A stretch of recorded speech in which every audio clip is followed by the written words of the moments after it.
Sir నేను degree చేశాను, ఎక్కడికి వెళ్ళినా నాకు జాబ్ రావట్లేదు సార్. నేను హైదరాబాద్లో ఉప్పల్లో ఉంటున్నాను. 4,000 పింఛను 4,000 రెంట్ కట్టుకొని ఉంటున్నాను పింఛని. ఆ పింఛని కూడా మీరు కరెక్ట్ టైంకి ఇవ్వట్లేదు సార్. నేను ఎలా బతకాలి? మాకు ఎక్కడికి వెళ్ళినా ఆఫీసులలో మాకు ఐటమ్ చూసి మాకు జాబ్ రావట్లేదు. మీ ప్రభుత్వం ఏమో ఇలా ఉంది. అసలు మాకు కేసీఆర్ సార్ ఉన్నప్పుడే కరెక్ట్ టైంకి మాకు పింఛన్ ఇచ్చిర్రు. ఆ పింఛన్ తోటి మేము రెంట్ కట్టుకొని బతుకుతున్నాం సార్. నేను బండికి కూడా అప్లై చేశాను, కానీ అన్ని ఆఫీసులు తిరిగాను, నాకు బండి కూడా రావట్లేదు. ప్రతిసారి నేను బస్సు ఎక్కి వెళ్ళాలంటే చిన్న చిన్న గల్లీలలో ఆటోలలో వెళ్ళాలంటే నాకు కిరాయికి కూడా లేదు. 4,000 పింఛన్ తోటి నేను ఎలా బతకాలి సార్? మాకు 6,000 పింఛన్ ఇస్తున్నారు. 7 నెలల నుంచి మాకు 6,000 పింఛన్ కూడా పెంచట్లేరు. మీ ప్రభుత్వం ఏం బాగాలేదు సార్. కేసీఆర్ సార్ ఉన్నప్పుడే మాకు మంచిగా ఉంది, మంచిగా జరిగింది. కరెక్ట్ టైంకి పింఛన్ ఇచ్చారు. ఆ పింఛన్ కట్టుకుంటూ మేము ఉప్పల్లో రెంట్ కట్టుకుంటూ మేము బ్రతుకుతున్నాం. ఇప్పుడు మేము ఎలా బ్రతకాలి సార్? మీ ప్రభుత్వం వల్ల మేము రోడ్ మీదకి ఎక్కవలసి వస్తుంది. ఇంకెన్ని నెలలు సార్ టైము? 7 నెలల నుంచి మాకు పింఛన్ ఇవ్వట్లేరు. అసలు 29 తారీఖు 30 తారీఖు వరకు ఇస్తే మేము ఉండేది రెంట్ 5 తారీఖు లోపు రెంట్ కట్టాలి. రెంట్ కట్టకుంటే ఆ రూమ్ నుంచి కాల్ చేపిస్తారు. అంటే మేము రోడ్డు మీదకి వచ్చి బతకాలా సార్? మీ ప్రభుత్వంలో కేసీఆర్ ఉన్నప్పుడు మాకు మంచిగా ఉన్నది. మీరు రేవంత్ సార్ వచ్చి మాకు ఏం మంచి చేస్తలేరు. అసలు మమ్మల్ని పట్టించుకోవట్లేరు. మా లాంటి వాళ్ళని అసలు పట్టించుకోవట్లేదు సార్. మాకు ఎక్కడికి వెళ్ళినా జాబ్ రావట్లేదు. ఒక అమ్మాయికి ఇచ్చారు, రజని అనే అమ్మాయికి ఇచ్చారు. మా పరిస్థితి ఏంది? జాబు మాకు ఎక్కడ వస్తుంది? మేము డిగ్రీ వరకు చదువుకుని మా పరిస్థితి ఏంది? సర్టిఫికేట్ చూసుకొని మురసాలా మేము? మా బ్రతుకులేంది సార్? సార్ మేము అన్ని దిక్కులా నేను ఎక్కడికి వెళ్ళినా నేను మీటింగ్కి వెళ్తాను సార్. మంత్రిని కలవలేదు. మేము ఎక్కడికి వెళ్ళినా మీటింగ్కి వెళ్తాము, అక్కడ చెప్తూనే ఉంటాము. అయినా మా సమస్యలు అతనికి పట్టనట్టు ఉంటున్నారు. మా ఎమ్మెల్యే ఏమంటారు సార్? ఎమ్మెల్యేని కలవాలంటే ఎక్కడికి వెళ్ళినా అక్కడ మొత్తం చుట్టూ ముట్టేస్తారు సార్. మేము ఏడ కనిపిస్తాం సార్ ఎమ్మెల్యేకి? ఎమ్మెల్యే మా బాధలు పట్టించుకుంటాడా? ఏముల వీరేశం ఏమంటారు సార్? అతన్ని కలవాలంటేనే చుట్టుముట్టు 10 మంది ఉంటారు. మేము ఏడ కనిపిస్తాం సార్? ఎక్కడికి వెళ్తాం సార్? మేము ఎక్కడికి వెళ్ళి అడగాలి? ఏమని చెప్తాం? మాకు జాబులు కల్పించాలి. నేను డిగ్రీ చేసిన, నాకు జాబ్ కావాలి. నా కాళ్ళ మీద నేను నిలబడతాను సార్. నాకు పెళ్ళయింది ఇప్పుడు 5 సంవత్సరాల నుంచి. నేను రెంట్ కట్టుకుంటే హైదరాబాద్లో ఉంటున్నా. నాకు ఇంతవరకు డబుల్ బెడ్రూమ్ రాలేదు. నేను బండికి అప్లై చేసిన, ప్రతి ఒక్క ఆఫీస్ తిరిగినా. నాకు బండి ఎందుకు ఇలా సార్? నేను డ్రైవింగ్ చేస్తాను. కావాలంటే వాళ్ళ ముందర నేను డ్రైవింగ్ చేస్తాను. నేను స్కూటీ నడిపిస్తేనే నన్ను చూసి ఇవ్వండి. నా సర్టిఫికేట్ కూడా అట్లనే ఉంది. నాకు ఇంతవరకు జాబ్ లేదు, ఓ బండి లేదు. ప్రతిసారి నేను బస్సు ఎక్కి వెళ్ళాలంటే ఎట్లా వెళ్తా సార్? మా సమస్యలు పట్టించుకోడా రేవంత్ రెడ్డి? రాలేదు సార్, అక్కడికి రాలేదు, ఎక్కడికి రాలేదు. అతనికి కలవాలంటే 100 మంది చుడతారు. మేము ఏడ కనిపిస్తాం సార్? మాలాంటి వాళ్ళు ఎక్కడ కనిపించరు. మమ్మల్ని పట్టించుకోడా రేవంత్ రెడ్డి? ఒక అమ్మాయికి ఇచ్చి మాలాంటి వాళ్ళందరికి జాబ్ ఇచ్చినా అని తను ఏదో నిరూపించుకుందా అని చూస్తున్నారు. రజనికి ఇస్తే మా అందరి లైఫ్లు సెటిల్ అవుతాయా? అమ్మాయికి ఒక్కదానికి ఇచ్చిన జాబు. నేను డిగ్రీ చేసిన సార్, నాకు జాబ్ కావాలి. నేను ఫ్యామిలీలో ఇప్పుడు నేను ఎట్లా బతకాలి? జాబ్ వస్తుందని నేను డిగ్రీ వరకు చదువుకున్నా, ఇంతవరకు జాబ్ ఇవ్వలేదు రేవంత్ రెడ్డి. కేసీఆర్ సార్ పాలనే బాగుంది, అప్పుడే బాగుంది. అప్పుడే కరెక్ట్ టైంకి పింఛన్ ఇచ్చిర్రు. ఇప్పుడు అసలు మమ్మల్ని పట్టించుకోవట్లేదు. 29 తారీఖు వరకు అసలు పింఛన్ ఇవ్వట్లేదు. ఎట్లా బతకాలి? మేము హైదరాబాద్ ఉంటున్నా, రోడ్డు మీదకి వెళ్తున్నాం. మేము రోడ్డు మీదనే బతుకుతున్నాం. ఎక్కడ కలవలేదు సార్. ఎక్కడ కలవాలన్నా అసలు మేము కనిపించాం. మమ్మల్ని ఎక్కడనో తోసేస్తారు. ఎలా వెళ్ళాలి సార్ అక్కడి దగ్గరికి? వాళ్ళ దగ్గరికి వెళ్ళి మా సమస్యలు ఎలా చెప్పాలి? ఎప్పుడు పట్టించుకుంటారు? ఈసారి కేసీఆర్ సార్ మమ్మల్ని ఎప్పుడు రేవంత్ సార్ మమ్మల్ని ఎప్పుడు పట్టించుకుంటారు? కేసీఆర్ సార్ అన్న మాకు 4,000 పింఛన్ ఇచ్చి వాళ్ళు బతుకుతాడని 4,000 పింఛన్ ఇచ్చి మాకు టైంకి ఇచ్చి మమ్మల్ని బతికిచ్చిండు. ఇప్పుడు ఈ రేవంత్ సార్ వచ్చి మమ్మల్ని అసలు రేవంత్ రెడ్డి మీద మాకు అసలు నమ్మకమే లేదు సార్, లేదు. ఆయన పింఛని కూడా ఓ 4,000 ఇస్తున్నా అంటే ఏదో ముష్టి వేసినట్టు ఆయన వేస్తున్నాడు. కానీ ఆయన ఇంట్లో నుంచి ఇస్తాడు కదా, ఆయనది కాదు కదా డబ్బు, అది గవర్నమెంట్ది. ఆయన ఏదో ముష్టి వేసినట్టు నేను చేస్తున్నానంటే ఏం చేస్తుండు? పక్క రాష్ట్రంలో 6,000 వచ్చింది. మేము కాల్ చేసి కూడా కనుక్కున్నాం. అక్కడ ఇచ్చినాక మాకు ఎందుకు ఇస్తలేడు? మేము కనిపించట్లేము ఆయనకి. ఆ జీవో తీయడు, ఏం తీయడు ఆయన. రైతులకు కూడా మాఫీ చేస్తున్నాడు, రైతులకు ఇస్తున్నాడు, ఎవరికి ఇవ్వలేదు. పేదోని పొట్టగొట్టి ఉన్నోనికి ఇస్తున్నాడు. ఇక్కడ సామెత ప్రతిపక్షంగా అది కరెక్ట్ కాదు. పేదోని పొట్టగొట్టి ఉన్నోనికి పెట్టడం కరెక్ట్ కాదు సార్. మీరు ఉన్నోని పొట్టగొట్టి పేదోడికి పెట్టండి. మీరు కూడా మీ ప్రతిపక్షంలో మీ పాలనలో మంచి పేరు తెచ్చుకోండి సార్. మాకు కూడా మా బాధలను మా ప్రాబ్లమ్స్ని మీరు అర్థం చేసుకుంటేనే మాలాంటి వాళ్ళ బతుకులు చాలా అవమానం మంచిగా జరుస్తాయి సార్. ఎందుకంటే కిరాయిలలో ఉన్న కూడా చాలా ఇబ్బందులు పడుతున్నాం. రేషన్ కార్డులు లేదు ఇంతవరకు సార్ ఒక విషయం, రేషన్ కార్డులు ఇస్తామన్నారు, రేషన్ కార్డులు లేదు. ఎంతోమంది ఫ్యామిలీ రేషన్ కార్డులు కూడా రేషన్ కార్డు లేదు సార్. 5 ఏళ్ల నుంచి నేను రేషన్ కార్డు లేకుండా బియ్యం కొనుక్కొని తింటున్నాం సార్. మేము 3000కు బస్సు లెక్క తెచ్చుకొని బియ్యం కొనుక్కొని తింటున్నా నేను. నాకు రేషన్ కార్డు ఇంతవరకు ఇవ్వలేదు. ఎలా అసలు ఈ ప్రభుత్వం ఏం చేస్తుంది? ఏ ఉపయోగం లేదు సార్, లేదు సార్, అసలు లేదు, ఏమి ఉపయోగం లేదు అసలు మాకు.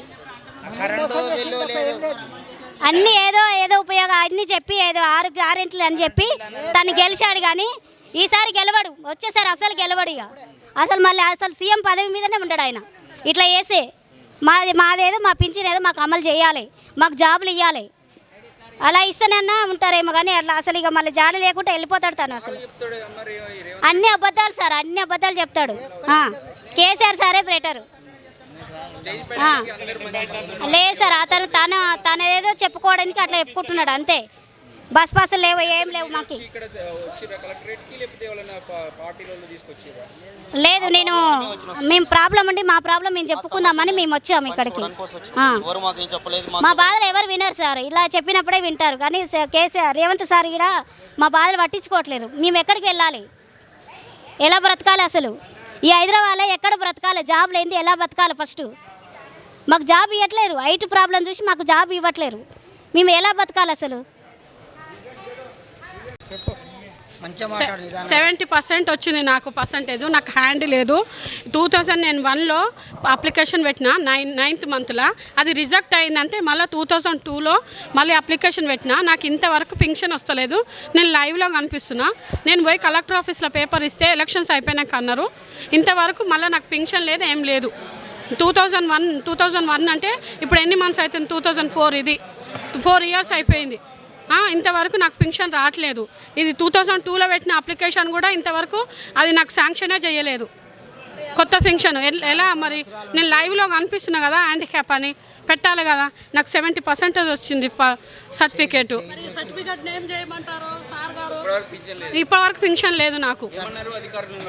అధికారులను కలిస్తే ఎలక్షన్స్ అయిపోయాక అని అన్నారు. ఎమ్మెల్యేని కలిస్తే కూడా అదే చెప్పారు. ఎమ్మెల్యే కూడా లక్ష్మారెడ్డి తన దగ్గరికి వెళ్ళి పొద్దున్నే వెళ్ళి కలిస్తే 9ంటికి తను ఏం చెప్పాడు, ఎలక్షన్స్ అయిపోయినాకనే వెంటనే అయిపోతుందమ్మా అని చెప్పేసి తన లెటర్ ప్యాడ్ ఇస్తే అది తీసుకుపోయి మున్సిపాలిటీ ఆఫీస్లో కూడా ఇచ్చాము. ఇస్తే ఇంతవరకు పింఛన్ అమలే కాలేదు, నాకు శాంక్షనే కాలేదు. ఇప్పుడు ఏం అడగలేదు, ఎవరు డబ్బులు అడగలేదు. ఎందుకు లేట్ అయిందో తెలియదు నాకు కూడా. కానీ ఎలక్షన్స్ అయిపోయినాక అన్నారు. అంతకుముందు డిసెంబర్లో వెళ్తే అప్పుడు కూడా ఎలక్షన్స్ అయిపోయినాక అన్నారు. ఇప్పుడేమో ఇవ్వలేదు, రిలీజ్ చేయలేదు. కోరుకుంటున్నాం. ఎలక్షన్స్ అయిపోయినాకనే చేస్తామని అన్నారు. ఇంతవరకు ఇప్పుడు 7 నెలలు అవుతుంది ఎలక్షన్స్ అయిపోయి కూడా ఇంతవరకు నాకు పింఛన్ శాంక్షన్ చేయలేదు. ప్రజా దర్బార్కి 2 సార్లు పోయి కంప్లైంట్ ఇచ్చిన. ఒక్కసారి మెసేజ్ వచ్చింది, ఇంకోసారి రాలే. ఆ మెసేజ్ వచ్చిన పేపర్ కూడా నా దగ్గర ఉన్నది. ఏం ఉపయోగం ఉన్నదండి? ఉపయోగం ఏమైనా అనిపించిందా మీకు ఇంతనన్నా? నాకైతే ఏ ఉపయోగం అనిపించలేదు. ఒక మెసేజ్ ఒకటి వచ్చింది అంతే, ఇంతవరకు ఏమి రాలేదు. కొంతమందికి లెటర్ వచ్చింది అంటున్నారు. ఆ లెటర్ దేనికి సంబంధించిందో ఇంకా తెలియదు. మరి మా ఇల్లు ఇస్తామని అన్నారు, ఆ ఇల్లు కూడా ఇవ్వలేదు. ఇంద్రం ఇల్లు ఇస్తానన్నారు. ఇల్లు నాకు గ్రీన్ లైన్ వచ్చింది, ఆ లైన్ వచ్చింది, ఈ లైన్లో వచ్చిందని అన్నారు. ఇంతవరకు కూడా నంబర్ వచ్చింది, నాది నంబర్ వచ్చినా కానీ ఇల్లు ఇవ్వలేదు. నార్మల్ వాళ్ళకి ఇల్లు ఇచ్చారు. మరి వికలాంగులకు ఎట్లా రోడ్ మీద ఎట్లా పంట డబల్ ఇల్లు ఇచ్చారు? మరి వికలాంగులకు ఇవ్వకూడదా? 3 ఇల్లులు ఉన్న వాళ్ళకి డబల్ బెడ్రూమ్ ఇచ్చినారు. మాకు ఇవ్వరా సార్? మేము వికలాంగులం కదా. మా ఎమ్మెల్యే కృష్ణ మాధవరావు, కృష్ణ మాధవరావు, మా ఎమ్మెల్యే లక్ష్మారెడ్డి, కృష్ణ మాధవరావు, అది కుక్కడపల్లి బాలనగర్. మేము housing board Moula Ali 4th division. Number వచ్చినా కానీ ఇల్లు ఇవ్వలే. నా ఇల్లు అయితే అసలు చేసాము, కలెక్టర్ కూడా ఇచ్చాము. తను ఏమన్నాడంటే మీకు జీవో ఓపెన్ కాగానే వస్తుందమ్మా, మీరు వచ్చి పదే ఇక్కడ వచ్చి అడగాల్సిన అవసరం ఏమి లేదు అని అన్నారు. ఎలక్షన్స్ కన్నా ముందు వస్తే ఏం నమ్మబుద్ధి అవుతుంది సార్? నమ్మబుద్ధి అయితే ఇంత దూరం ఎందుకు వస్తాము, ఇంతగానం ఎందుకు పాట పడతాము?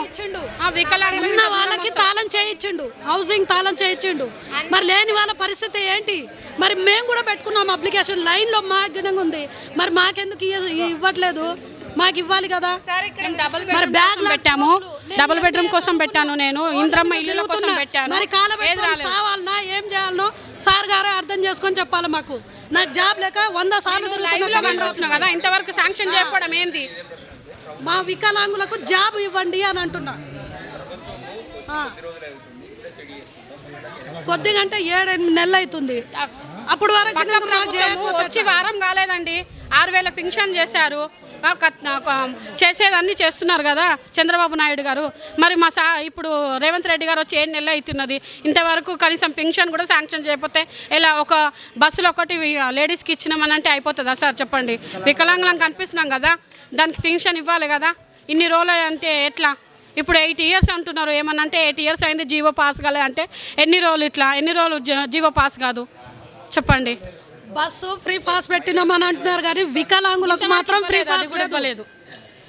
ఫ్రీ బస్సు ఎవరికి పెట్టాలి? నార్మల్లో పెట్టిరు. మరి వికలాంగులు ఏడికి పోవాలి? మాకు రెస్పాన్సిబుల్ లేదు. బస్సు ఎక్కితే మేము కూడా హ్యాండిక్యాప్ అని అంటున్నారు వాళ్ళు. మరి మేము నిలబడాలనా? మాకు అన్యాయం జరిగినట్టనా కాదా? మాకు న్యాయం చేసి వాళ్ళకు కూడా న్యాయం చేయాలి. మరి మాకు న్యాయం ఎవరు చేస్తారు? మేము ఎవరితో కొట్లాడాలి? మా హక్కు మాకు కావద్దా? మగవాళ్ళకి ఆడవాళ్ళకి అందరికీ బస్ ఫ్రీ ఇవ్వాలి కదా. ఈ జెంట్స్కి ఫ్రీ లేదు, ఉట్టి లేడీస్కే ఉంది. వికలాంగులకు అందరికి ఇస్తే అంత బాగుంటుంది కదా సార్.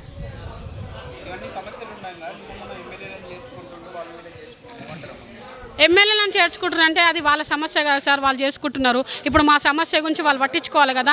కనీసం ఏడనన్నా ఏ వీడియోలో కానీ ఏ దాంట్లో కానీ పింఛన్ల గురించి కానీ వికలాంగుల గురించి కానీ మాట్లాడిన దాఖలా లేనే లేదు అసలు. మరి ఎందుకు? ఏం మంచిగా ఉన్నది సార్? టైంకి ఎప్పుడు ఇచ్చారు సార్? మొన్న వచ్చిన వాళ్ళకంట 25వ తారీఖు వచ్చింది 10:30కు, 25వ తారీఖు 10:30కు వేశారు పెన్షన్. తీసుకుంటున్నారు కానీ మా వికలాంగుల చిన్న చులకనగా చూస్తున్నారు. ప్రతి ఒక్క గవర్నమెంట్ ఎవరి జీతాలు వాళ్ళు టైంకి వస్తున్నాయి, తీసుకుంటారు. వికలాంగుల సమస్యలు పరిష్కరించట్లేదు. కాంగ్రెస్ వచ్చిన ప్రభుత్వం నుంచి పట్టించుకోవట్లేదు. వికలాంగుల సమస్యలు వెంటనే పరిష్కరించాలని చెప్పేసి నేను రేవంత్ రెడ్డి సార్కి విన్నపం చేస్తున్నాను. మా వికలాంగులు చాలామంది దాదాపు రూమ్లో కిరాయి ఉంటున్నారు. హైదరాబాద్లో చాలామంది బతకనికి వచ్చారు. ఇప్పుడు మహాలక్ష్మి పథకం అని అది పెట్టుకున్నారు. 6 స్కీమ్ల పథకాలు పెట్టినరు. అందులో ఏదో ఒక స్కీము పథకం కింద కరెక్ట్ కాలేదు. ఒకటి ఏంటంటే గుద్దుకునుడు తన్నుకునుడు ఆట మొదలైందండి. వికలాంగులని చిన్న చూపు చూస్తున్నారు కాబట్టి తీసి పక్కన పడేసారు. ఇది రేవంత్ రెడ్డి సార్కి నేను చెప్పాలని చెప్పేసి అంటున్నాను. వికలాంగులకు కరెక్ట్ అయిన టైంలో పెన్షన్స్ ఏమాత్రం అందట్లేదు. వాళ్ళు రూమ్ కిరాయి కట్టుకోవాలన్నా బతకాలన్నా ఒక కిరాణ్ కోట్లో అవసరాలకి ఏదైనా తీసుకోవాలన్నా పింఛన్ మీద ఆధారపడుతూ వాళ్ళు చాలా అప్పులు చేసుకుంటున్నారు. అప్పులు చేసుకుంటూ చాలామంది సంగారెడ్డిలో చనిపోయారు. వికలాంగులు కూడా అక్కడిక్కడ చనిపోతున్నారు. బాధలు తట్టుకోలేక రైతులు ఇక్కడ అమలు చేయక ఈ అమౌంట్ తీసుకెళ్ళి ఆ రేవంత్ రెడ్డి సార్ ఏం చేస్తున్నాడు అంటే రైతుల రుణమాఫీ అని అక్కడ కోట్లు వేస్తాడు. మాకేమో వికలాంగులకు ఎండబెడుతున్నారు. మరి బతకడానికి ఈ అవకాశం ప్రభుత్వము ముందుకు వస్తుందా రాదా? ఈ తెలంగాణ ప్రభుత్వం ఉన్నప్పుడు కేసీఆర్ సార్ ఇలానే చేసిందా? మాకు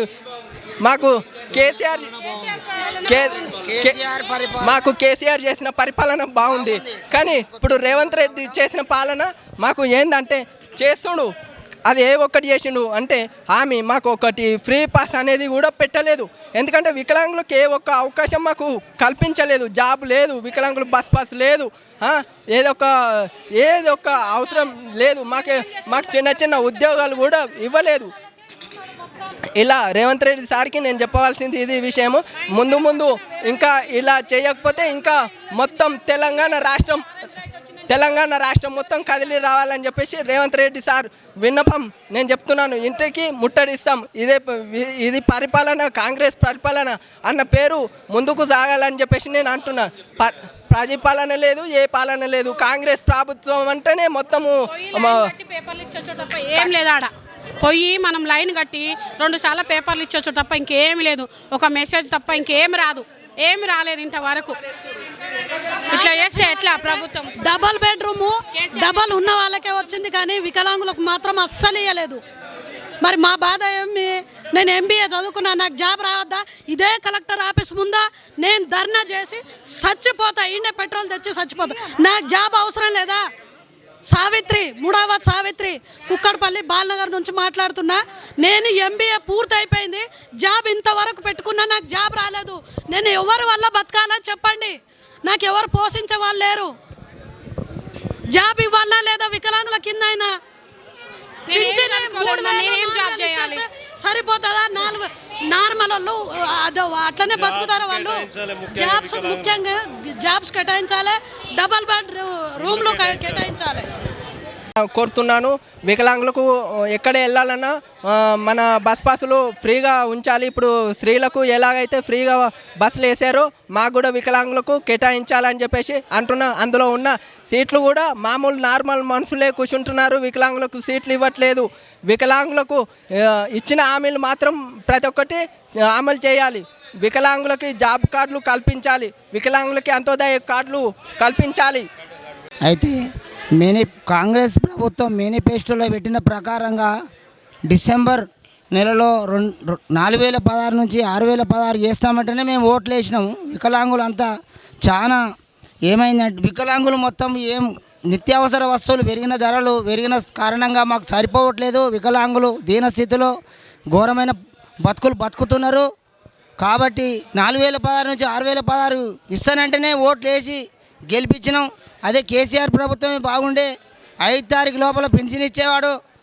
ఆ ప్రభుత్వం మంచిగా ఇచ్చింది. ఇప్పుడు 25 తారీఖు వచ్చినా కూడా పెన్షన్లు రాని పరిస్థితి ఉంది. ఒక నెల మరో నెల ఇస్తడం జరుగుతుంది. వికలాంగులపైన దాడులు జరిగిన పోలీస్ వ్యవస్థ పట్టించుకోవడం లేదు. అదేవిధంగా వికలాంగులకు ఉచిత బస్ పాసులు లేవు, మహిళలకు ఉచిత బస్ పాసులు ఈయన పరిస్థితిలో ఉన్న వికలాంగులకు లేవు. కానీ 100 రోజులలో పూర్తి చేస్తానన్నాడు. ఇప్పటికీ 7 నెలలు గడుస్తున్నది. ఇంతవరకు మా వికలాంగులను కంటికి కనపడటం లేదా? మీకు మా పరిస్థితి అర్థం కావట్లేదా? వికలాంగులు ఇండ్లు లేని వాళ్ళు ఉన్నారు, ఇందిరమ్మ ఇండ్లు ఇవ్వాలి. వికలాంగులకు మ్యారేజ్ చేసుకుంటే వికలాంగుడు చేసుకుంటే 5 లక్షలు ఇస్తామన్నారు, అది లేదు. వికలాంగులకు ఎలాంటి రిజర్వేషన్ లేదు, వికలాంగులు పట్టించుకోవడం లేదు. వికలాంగులకు ఉద్యోగాలు లేవు. వికలాంగులు ఏ విధంగా బతకాలి? సకలాంగులకు అన్ని అవకాశాలు ఇస్తున్నారు. వికలాంగులు మేము ఏమైపోవాలి? ఘోరమైన పరిస్థితుల్లో బతుకుతున్నారు. కాబట్టి ఈ కాంగ్రెస్ ప్రభుత్వం వికలాంగులపై దృష్టి పెట్టి మంచిగా ఆదుకొని ముందుకు తీసుకుపోయి భవిష్యత్తులో స్థానిక ఎన్నికల్లో కానీ ఎంపీటీసీ ఎన్నికల్లో కానీ మంచిగా అధిక మెజార్టీతో గెలవాలంటే, వాళ్ళు అధికారంలో ఉండాలంటే వికలాంగులను మంచిగా చూసుకొని అన్ని వికలాంగులకు 6016 పెన్షన్, వృద్ధులు వితంతువులకు 4016 పెన్షన్ ఇవ్వవలసిందిగా కోరుతున్నాను. साहब नमस्ते साहब, केसीआर साहब बहुत अच्छा काम करे साहब. जो कांग्रेस जो आके जो पिंचिन हमारी बच्ची को 4-5 महीने से नहीं आ रही. केसीआर साहब जैसे वक्त 5 तारीख को 6 तारीख को 10 तारीख के अंदर हमारे को पिंचिन आती साहब. क्यों बोलता हमारी बच्ची भी क्या है जरा ये है. वो रेवंत रेड्डी साहब, केसीआर साहब नंबर 1 थे साहब. केसीआर साहब बहुत नंबर 1 थे. जो रेवंत रेड्डी साहब आके कुछ भी काम नहीं कर रहे. हमारी ఒక రకంగా చూసుకుంటే కేసీఆర్ గారి ప్రభుత్వమే బెస్ట్ అనిపిస్తుంది.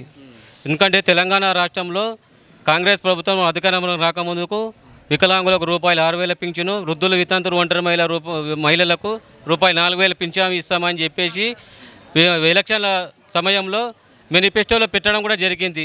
మరి అధికారంలోకి వచ్చిన తర్వాత కాంగ్రెస్ ప్రభుత్వం మేనిఫెస్టోనే నమ్మి వికలాంగులు, వృద్ధులు, వితంతులు, ఒంటరి మహిళలందరూ కూడా ఈ కాంగ్రెస్ ప్రభుత్వం వస్తే మాకు తగిన న్యాయం చేస్తుందని చెప్పేసి వాళ్ళు ఓట్లు వేసినారు. ఓట్లు వేసిన తర్వాత కాంగ్రెస్ అధికారంలోకి వచ్చి 7 నెలలు గడుస్తున్నా కూడా ఈ పింఛన్ అమలు చేయడంలో ఎందుకు నిర్లక్ష్యం వహిస్తుందనేది సీఎం రేవంత్ రెడ్డి గారికే తెలియాలని చెప్పేసి సందర్భంగా తెలియజేస్తూ ఉన్నాను. ఏదైతే పక్క రాష్ట్రం ఆంధ్రప్రదేశ్ ఉందో అక్కడ ప్రభుత్వం ఏర్పడి 15 రోజులు అయినది. ఆ 15 రోజులనే వాళ్ళకు ప్రభుత్వ ఉద్యోగం మాదిరిగా వాళ్ళకు 1వ తారీఖునే పింఛన్ తీసుకెళ్ళి వాళ్ళ చేతిలో పెట్టిన సందర్భాలు మనం చూసినా ఉన్నాం. మరి సీఎం రేవంత్ రెడ్డి గారు మీరు ఇక్కడ 7 నెలలు గడుస్తున్నా కూడా ఎందుకు పింఛన్ అమలు చేయడంలో నిర్లక్ష్యం చేస్తున్నారో మీరు ఇప్పటికైనా స్పందించి లేదు లేదు అది చాలా తప్పు. ఇక్కడ కూడా వారు ఏదైతే 6 గ్యారంటీలో భాగంగా చేయుత పథకం కింద ఈ యొక్క పింఛను పెట్టిర్రు.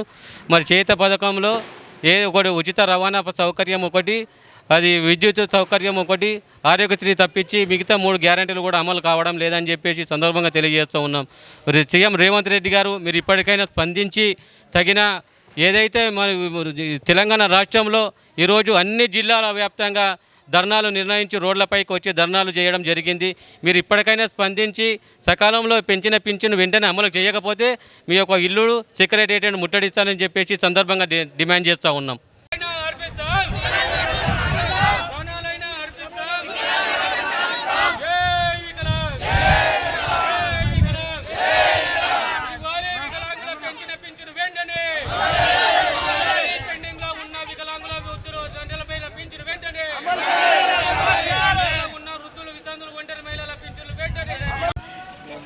మా హక్కులు సాధించుకోవడానికి మరి అలాగే 6,000 పింఛన్ ఈ నెల 6,000 పింఛను ఇవ్వాలని మరి మేము ఇక్కడ తెలంగాణ రాష్ట్రం మొత్తం ధర్నా చేపట్టాము.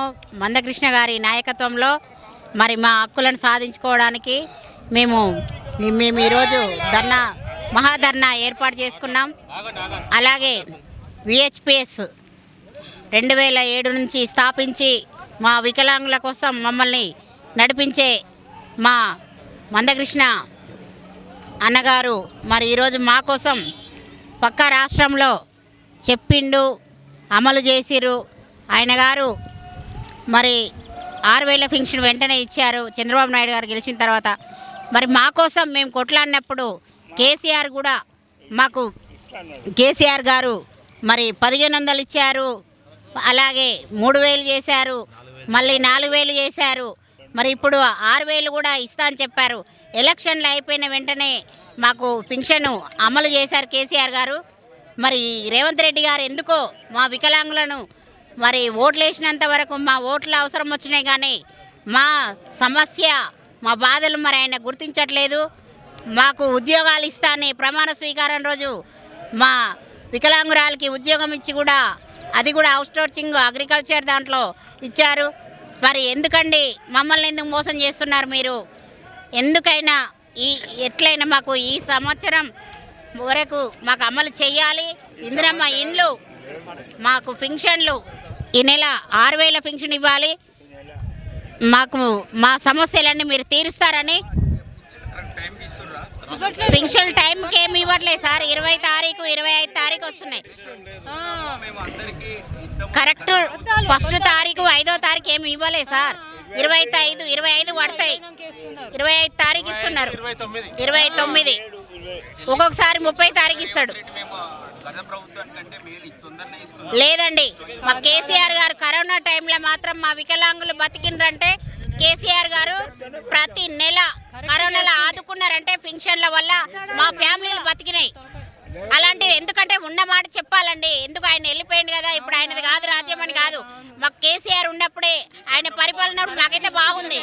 మా వికలాంగుల కోసం ఆలోచించారు. మా వికలాంగులు ఉపవాసం పండుకొని రోజులు ఉన్నాయి. ఇప్పుడు ఏందండి మీరు పింఛన్లు ఎలక్షన్లు వస్తున్నాయండి సార్. ఇచ్చిన వెంటనే ఓట్లు వేయాలని. మరి మంచి ఇంతవరకు కనిపించలేదు సార్. మాకేం కనిపించలేదు.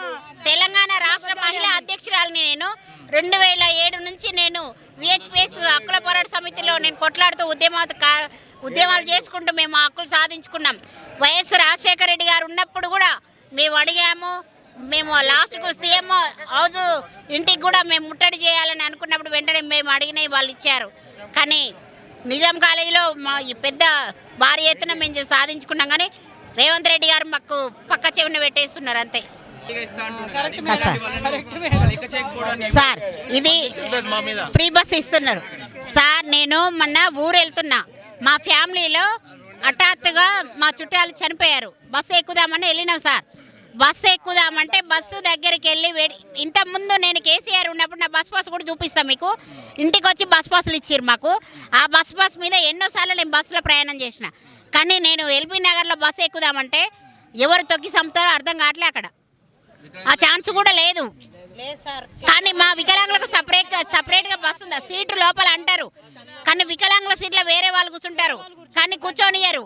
పింఛన్ హైదరాబాద్ నుంచి ఒక్కొక్కరు వరంగల్ పోయి తెచ్చుకోవాలి, ఒక్కొక్కరు కరీంనగర్ పోయి తెచ్చుకోవాలి. అంత మంచి ఎక్కడ కనిపిస్తుంది సార్? మహిళలు తిరుగుతున్నారు, వాళ్ళు టైం పాస్ కోసం తిరుగుతున్నారు, అది వేరు. వాళ్ళు నడుస్తారు, ఎక్కుతారు. మేము తిరగలేము, మేము ఎక్కలేము. ఇప్పుడైనా మమ్మల్ని గుర్తించండి రేవంత్ రెడ్డి గారు, సీఎం గారు, మమ్మల్ని గుర్తించండి. మా వికలాంగుల బాధలు అర్థం చేసుకోండి సార్.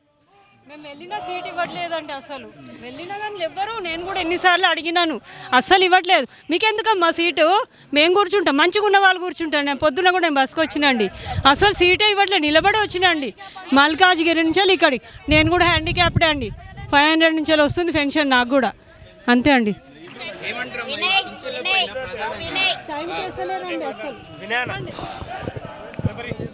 వికలాంగులకు మేనిఫెస్టోలో పెట్టిన ప్రకారంగా 6,000 పెన్షన్ అమలు చేస్తానని ఇప్పటికీ 7 నెలలు గడుస్తున్నా 100 రోజులలో పూర్తి చేస్తామన్నారు. ఇప్పటికీ 7 నెలలు గడుస్తున్నా మా వికలాంగులను పెడజావున బట్టి అసలు అమలు చేయకపోవడం, మళ్ళీ అదేవిధంగా వికలాంగులకు 5 తారీఖు లోపల పెన్షన్ ఇస్తాని ఇంతవరకు ఇవ్వకపోవడం, అసలు నెలకు 1 నెల పెన్షన్ 2 నెలలకు, 2 నెలల పెన్షన్ 3 నెలలకు జరపడం, ఈ విధంగా వికలాంగుల పెన్షన్లు దోచుకోవడము మా విడ్డూరంగా ఉంది. వికలాంగులకు ఉచిత రవాణా లేదు, మహిళలకు ఉచిత రవాణా, కాళ్ళు లేని వాళ్ళకు రవాణా లేదు, కానీ వికలాంగులకు ఎలాంటి ఉచిత రవాణా కల్పించట్లేదు. వికలాంగులకు ఇండ్లు లేవు, వికలాంగులకు ఏమి లేవు. వికలాంగులంతా చాలా ఘోరమైన పరిస్థితిలో బతుకుతున్నారు వికలాంగులు. వికలాంగులకు 5% రిజర్వేషన్ కల్పించాలి. స్థానిక ఎన్నికల్లో కూడా వికలాంగులకు 5% రిజర్వేషన్ కల్పించాలి. అదేవిధంగా వికలాంగులకు బ్యాక్లాగ్ ఉద్యోగాలు కల్పించాలి. వికలాంగులు అంతా నిరుద్యోగులుగా చాలా వరకు ఉన్నారు. ఎంత చదువులు చదువుకున్నా ఖాళీగానే ఉన్నారు, చదువుకొని ఇప్పుడు ఉట్టిగానే ఉన్నారు, వాళ్ళు ఏమి చేయలేని పరిస్థితిలో ఉన్నారు.